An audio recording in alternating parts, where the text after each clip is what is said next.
जरांगे यांनी मोदी आणि अमित शाह यांच्यावर घणाघाती टीका केली आहे। त्यांना गरिबाची चिंता नसून त्यांना फक्त त्यांच्या मतांची चिंता आहे, गरज आहे, असा घणाघाती आरोप जरांगेंनी केलाय।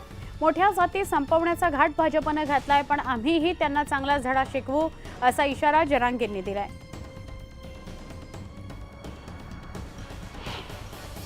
मोठ्या लोकांना गरीब लोकांची गरज नाही राहील, त्यांना फक्त सत्ता स्थापन करूच तर गरिबाची गरज आहे। सत्ता स्थापन केली एकदा हे गरिबाच्या ढोंगाडावर लात मारले ते झाले। आता मोठाले कावळे ओळखीचे झाले त्यांना धरून येते, आता गरिबाला नाही धरून ते आता ते नाही सोडू शकत हो, ते नाही सोडू शकत। इथे शिर्डीला तेव्हा मोदी साहेबाला सांगितलं होतं आम्ही, तुम्ही लक्ष घाला।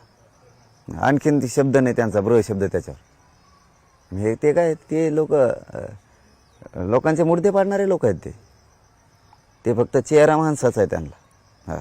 आतून कपटानं भरलेले लोक आहेत ते, काय खरं नाही त्यांचं।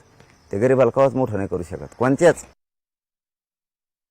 त्यांना मोठ्या जाती संपायच्यात देशातल्या, म्हणजे महाराष्ट्रात मराठा मोठी जाती ती संपवायची, पटेली गुजरातमध्ये मोठ्या जाती संपायच्या, यादव, राजपूत, गुर्जर, जाट मोठ्या जाती संपवायच्यात, मुसलमान, दलित मोठ्या जाती देशातल्या संपवायच्या त्यांना।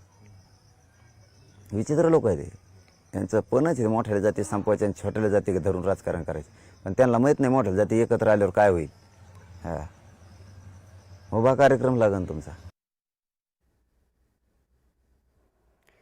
सध्या अंतरवाली सराटीत उपोषण करणाऱ्या जरांगेंनी उपोषणाच्या तिसऱ्या दिवशी सत्ताधाऱ्यांचा खरपूस समाचार घेतला। सरकार भुजबळांच्या इशाऱ्यावर काम करत असल्याचा आरोप करत जरांगेंनी हाकेंच्या ओबीसी जनआक्रोश यात्रेवरूनही भुजबळांना लक्ष्य केलं। दरम्यान जरांगेंनी केलेल्या आरोपांनंतर मनोज जरांगेंनी पुन्हा एकदा भुजबळ आणि ओबीसी आंदोलनाला लक्ष्य केल्यावर ओबीसी आंदोलक लक्ष्मण हाके आणि नवनाथ वाघमारेही समोर आले। हाकेंनी जरांगेंचे आरोप फेटाळत जोरदार पलटवार केला।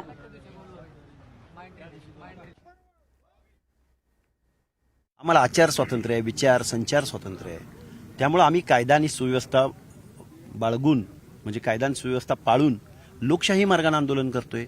आम्ही कधीही कुठेही हिंसक, कधी कुणाला शिव्या दिलेल्या नाहीत, कधी असंवैधानिक भाषा वापरली नाही, आम्ही कधी कुठल्या नेत्याला टार्गेट केलेलं नाही, वैयक्तिक पातळीवर बोललो नाही।